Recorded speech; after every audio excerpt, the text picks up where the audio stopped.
नक्सलवाद के खात्मे को लेकर एनडीटीवी से डिप्टी सीएम विजय शर्मा ने खास बातचीत की है। आइए आपको सुनाते हैं। छत्तीसगढ़ में सरकार जिस तरीके से काम कर रही है नक्सलवाद को लेकर, चूंकि आज प्रधानमंत्री को जो हमने सुना 125 से घटकर 20 जिले उन्होंने बताए हैं जो नक्सल प्रभावित अब बचे हैं। आपसे मैं जानना चाहूंगी सर कि अब और कितने जिले बचे हैं जो कि नक्सल प्रभावित है और उन्हें मुक्त करने के लिए क्या कुछ किया जा रहा है?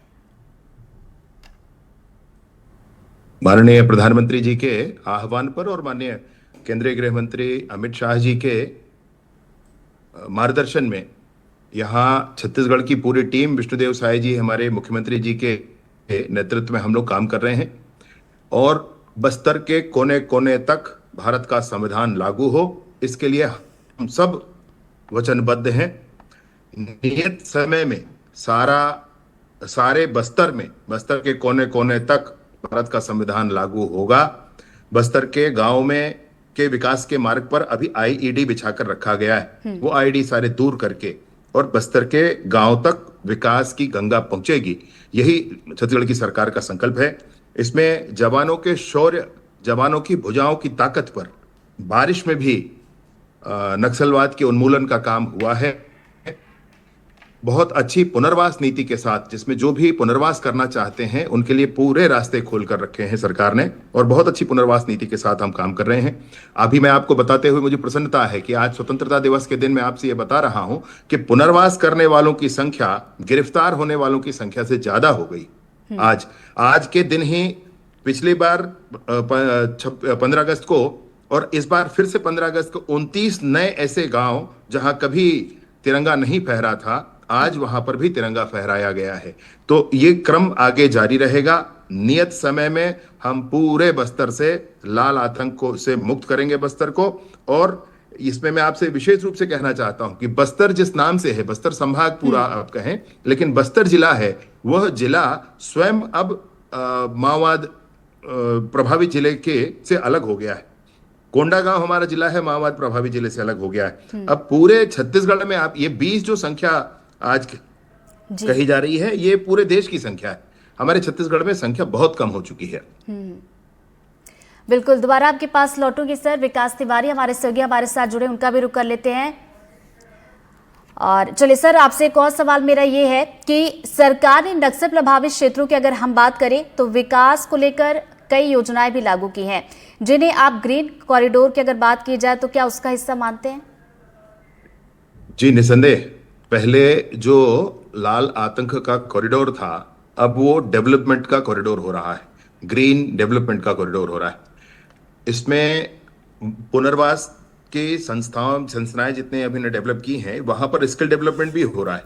वहां पर जितने पुनर्वासित लोग हैं वो सीख कर अपने जीवन को भी आगे बढ़ा रहे हैं।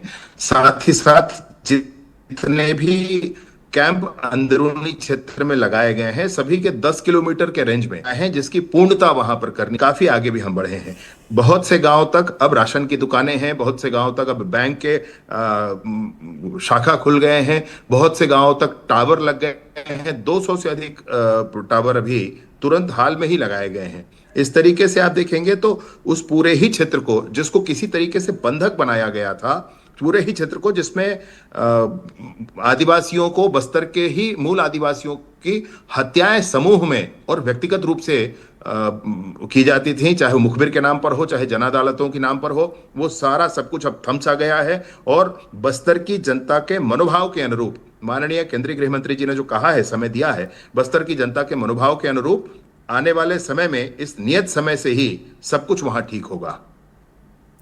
सर, नक्सलवाद में कभी हम लगातार देख रहे हैं, क्या इसका श्रेय सुरक्षा बलों की कार्रवाई जो है वो तो हम देख ही रहे हैं, निसंदेह उनको जाता ही है। सामाजिक और आर्थिक अगर बात की जाए तो सामाजिक और आर्थिक जो उपाय किए जा रहे हैं, क्या वो भी प्रभावी नजर आ रहे हैं? इसमें मैं आपसे एक थोड़ी बात जरूर कहूंगा। आर्थिक उन्नति होनी चाहिए, उसमें समाज का स्वरूप तो होता ही है आर्थिक, लेकिन आप मुझे एक बात बताएं कि क्या कहीं और कोई क्षेत्र होता है जहां पर आर्थिक उन्नति में वो क्षेत्र पिछड़ा होता है तो क्या बंदूकें उठा ली जाती हैं? ये थोड़ा भ्रम फैलाने जैसी स्थिति है।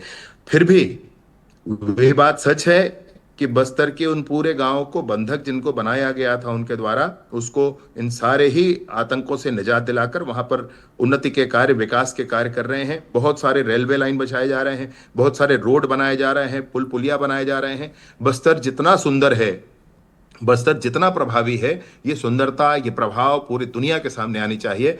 बस्तर के नौजवान पूरी दुनिया के पटल में छा जाएं, इसलिए बस्तर ओलंपिक और बस्तर पंडुम जैसे आयोजन भी किए जा रहे हैं। बिल्कुल, उन आयोजनों की तस्वीरें भी हमने देखी है सर। और छत्तीसगढ़ में जितने भी जो अलग अलग नक्सल प्रभावित क्षेत्र है, जो जिले हैं, अगर उनकी बात की जाए, वहां पर जो वो आदिवासी युवा है जो कहीं ना कहीं भ्रमित हो जाते, उन्हें मुख्य धारा में किस तरीके से लाया जाए, जोड़ा जाए, उसके लिए सरकार की तरफ से क्या कुछ प्रयास और कोशिशें की जा रही हैं?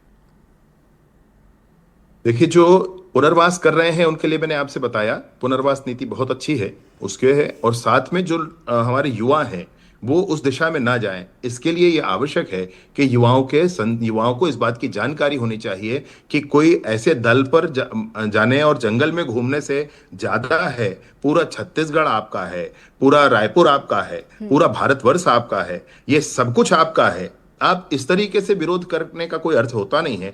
मूलतः मैंने देखा है, हजारों से मिला हूं, तब आपसे ये बात कह रहा हूं कि उनको पता ही नहीं होता कि वो क्या कर रहे हैं। उनको भ्रमित करके ना पढ़ पाए इसलिए 20-200 स्कूल बम से उड़ाए थे, वो कहीं आ न जा पाए इसलिए सारे रास्ते बम से उड़ाए गए थे, वो पुल पुलिया बम से उड़ाए गए थे। आज लोगों को जबरदस्ती बिठाकर कहीं पुल बनता है तो उसका विरोध करवाने की कोशिश करते थे, अब तो नहीं कर पाते हैं, ऐसा वो किया करते थे। इस तरीके से उन सारे ही लोगों को भ्रम में डालकर किया गया था सब कुछ, और वो भ्रम जाल टूट रहा है।